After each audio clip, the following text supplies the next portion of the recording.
நம்ம இனி என்ன சமைச்ச போறோம்னா நாட்டுக்கோழி கறியும் அடுத்த சூடா சோறம் வேக வச்சு தின்ன போறோம். பாத்திரங்களுக்கு 2 வாரம் ஆச்சு. இந்த பாத்திரத்துல கழுவி சமையல தொடங்க வேண்டியதான். கோழி காட்டியில ஏறி இது கேட்டியா அங்க நீக்கி இப்படிலே குண்டியில வேவுது. இந்த நாட்டுக்கோழியில நம்ம பீட்டையை பின்னி எடுத்தேன்.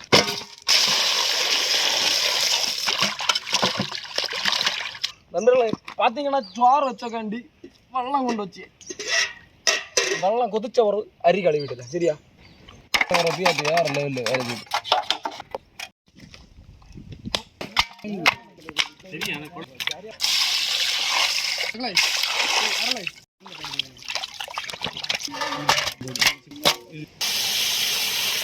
நண்பர்களே அரிய நல்லா கழுவி எடுத்துக்கலாம்.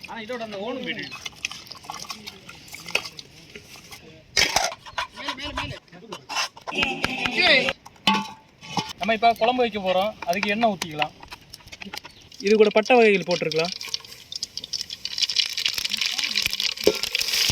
கருவேப்பிலை போடலாம். உள்ளி போடலாம். பெரிய உள்ளி, இஞ்சி பூண்டு,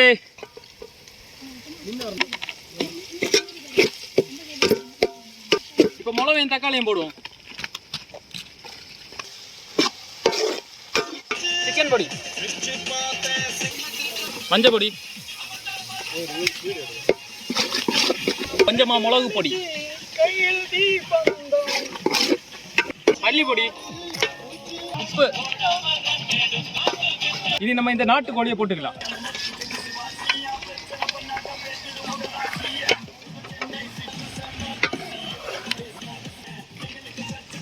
இனி நம்ம கொஞ்சமா தண்ணி ஊற்றி ஒரு 10 நிமிஷம் வேக வைப்போம்.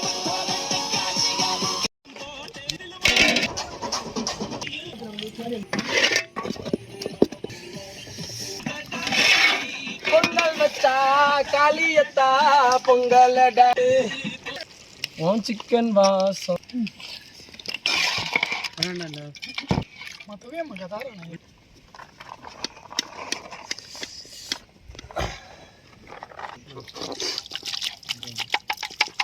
நாட்டுக்கோழி சிக்கன்.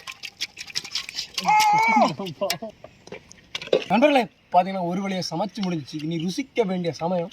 பாப்பம் ருசிச்சு இதோட டேஸ்ட் எப்படின்னு உங்களுக்கு சொல்கிறேன். அடிப்பொலியாக இருக்கு. அருமை.